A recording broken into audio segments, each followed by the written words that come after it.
It's been 15 years since the hybrid era started in Formula One, and since that time we've seen a vast amount of history created out on track.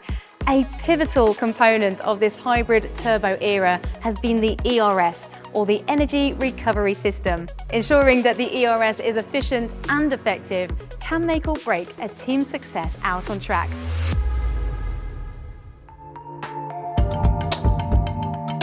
Hello and welcome to episode 3 in this 6-part technical series where we take a closer look at the 5 PETRONAS functional fluids. Today we're looking closer at Tutela ERS fluid. Now, looking at what we've got ahead of us here, a few of us may know about the ERS, but few of us would have seen it in this format. So Hal, can you start by talking us through what's in front of us and how is this utilised out on track? So what we've got here is a number of the elements of the ERS, which, as you said, the Energy Recovery System. If we look at this first one here, this is the MGUK, motor generator unit for the kinetic energy. And what that's doing is trying to use the waste energy from the car. So in this instance, it's taking waste energy from braking. We've also got the MGUH, the motor generator unit heat, and that's taking the energy from the exhausts, which is otherwise be wasted.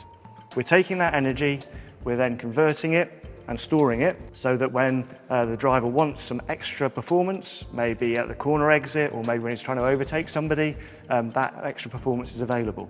Briefly looked at the MGU. What's happening then is we come over to this element here, which is, in my world, the power electronics, but it's actually a CEK and a CEH, the control electronics heat and the control electronics kinetic. It doesn't normally look like this. What the guys have done at Brixworth is effectively blow this up and space things out so you can really see what's in there. It passes on the energy to be stored in this component, which is the ES, the energy store, or perhaps more simply to think of, it's a battery.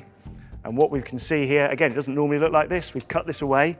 The cylinders that are the actual battery cells, and then it's got this PCB on top of it. And you can see it's this actual space that gets cooled by the Tutela. What happens is you have the waste energy, it's processed by the control electronics, it's stored in the battery, and then it can do the opposite at the right time.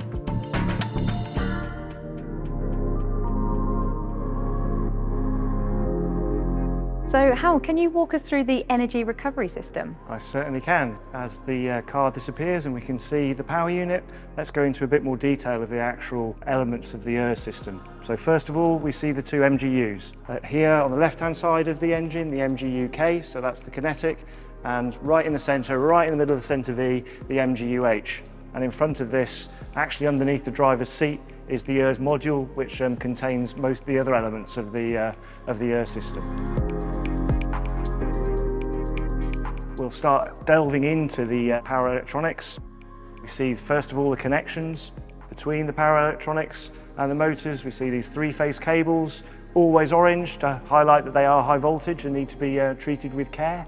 And then that takes the voltage into the power electronics. And what we have here in white are the real parts that do the real heavy lifting. This is the equivalent of the crankshaft in the combustion engine. These are the power modules, and they do the conversion from the 3-phase electricity to the DC that the battery needs. Salvatore, can you explain the journey that the fluid will be taking around the ERS? Of course. So the fluid will go into the ERS module, cooling first the DC converters, then it will go down into the battery pack, cooling top cell, bottom cells. Then we'll go up into the power module, then we'll get out through the radiators when the fluid gets cooled, and then it will do everything again.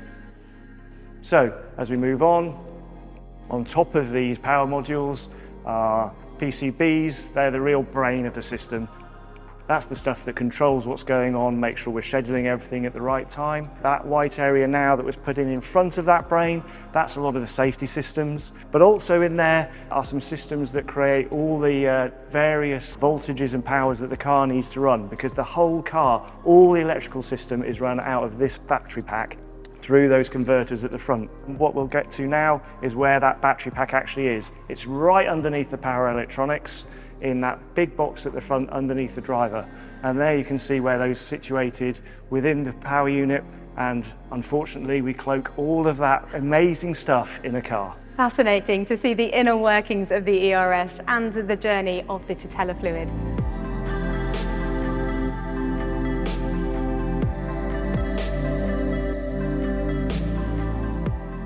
Seeing each component like this, I am fascinated to know then, Salvatore, where does the tutela fluid come into play? So tutela ERS fluid is specifically designed for cooling the ERS, so for dissipating heat and also guaranteeing that there's no electrical breakdowns. And talking about electrical, when I'm thinking about electrical components on display and fluid being in contact with that, I'm just thinking sparks flying. So how do we safeguard our drivers and the team working within these components? Yeah, you need, first of all, extremely low electrical conductivity. So we provide the electric fluid, and those properties of being very low electrical conductivity has to be maintained over time. So not only when the fluid is brand new, fresh, but also during its utilization.